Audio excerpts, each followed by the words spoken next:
সেরে ফেলে করলেও অবাক হওয়ার কিছু থাকবে না, কিন্তু গোপনে একটা হৃদয় ভাঙার যন্ত্রণা তো থাকবেই, যা সম্পর্কে সকলেই অজ্ঞাত। এসব ভাবতে ভাবতে পোলাওয়ের লোকমাটা মুখে তুলে ঝরঝর করে কেঁদে ফেললাম আমি। সকলে আমার কান্না দেখে হকচকিয়ে গেল।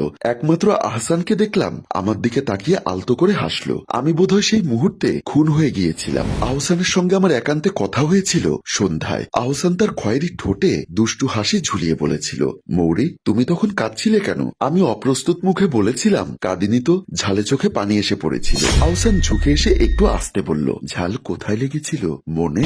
আমি চোখ বুজে নিয়েছিলাম, চোখে পানি এসেছিল পুনরায়। এরপর অনুভূতি নিয়ে আর কোনো রাগঢাক ছিল না। সেই ক্ষণকে আমি আমার জীবনের শ্রেষ্ঠ সময় ভেবে নিয়েছিলাম, আর ধরে নিয়েছিলাম ওর থেকে দূরে থাকলে বোধহয় মরেই যাব।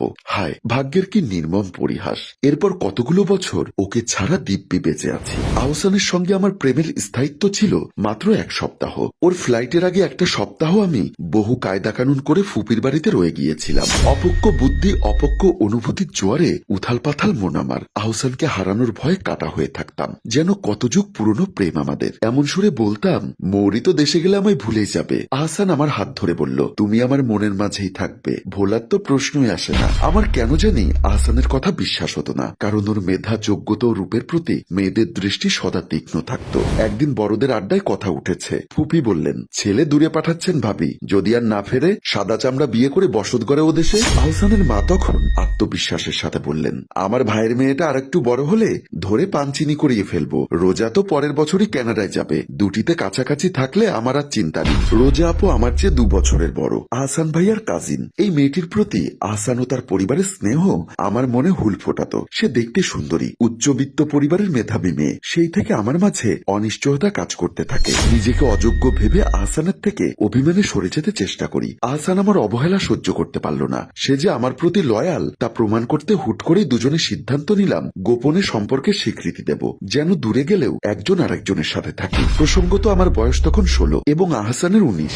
আহসানের ফ্লাইটের 7 দিন আগে আমরা লুকিয়ে তার বন্ধুর বাড়িতে গেলাম।